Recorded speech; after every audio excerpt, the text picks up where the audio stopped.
Bonjour, bienvenue dans Congo Forex.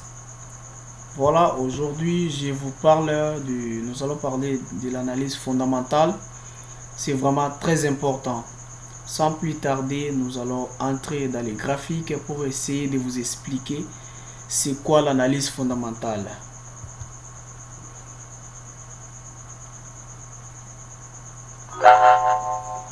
Voilà, merci. Ici, nous sommes devant les graphiques de euro-dollar, le paire de devises euro-dollar.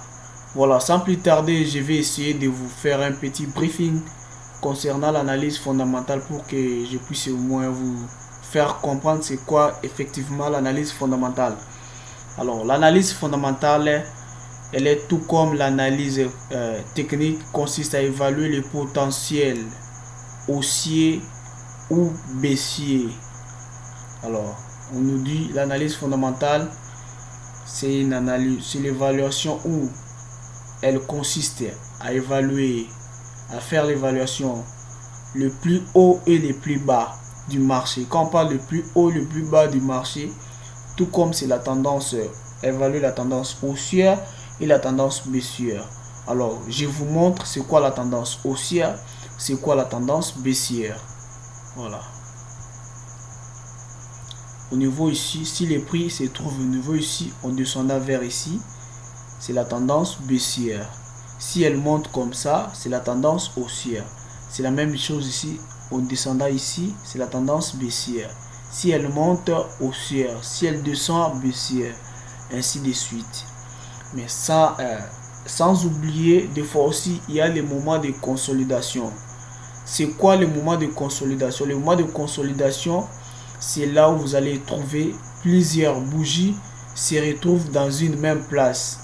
Et puis les prix n'avancent pas vraiment, ou soit il ne fait pas trop d'impulsion, ou la cour ne se pousse pas vraiment le plus loin possible. Alors ici comme ici, là où beaucoup de bougies se rassemblent, cela veut dire qu'il y a un moment de consolidation.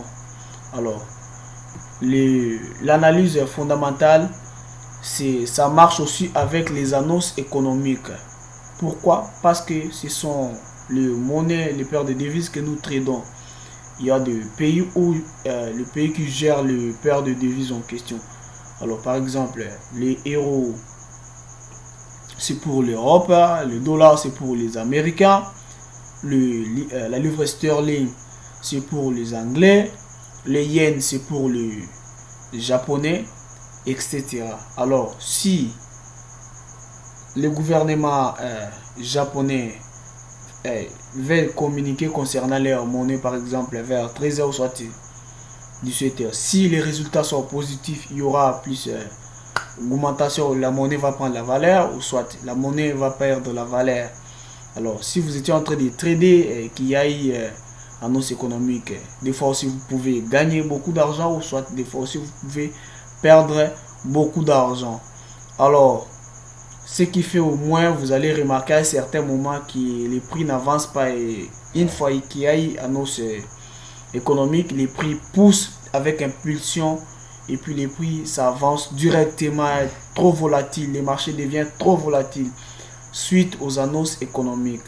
Alors maintenant, je vous montre là où il y avait impulsion dans les marchés suite aux annonces économiques. Voilà. Si je reviens ici, là vous avez vu les bougies ont baissé ici.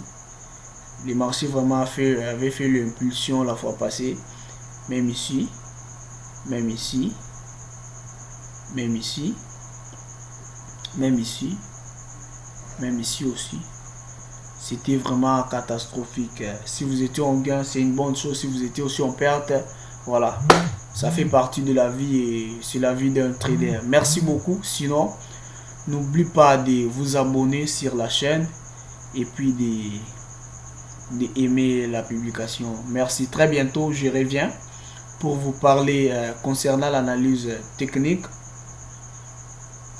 L'analyse technique débutant ou soit basique, parce que l'analyse technique avancée là je les donne avec dans mon groupe privé où j'enseigne en privé. Merci beaucoup. À plus.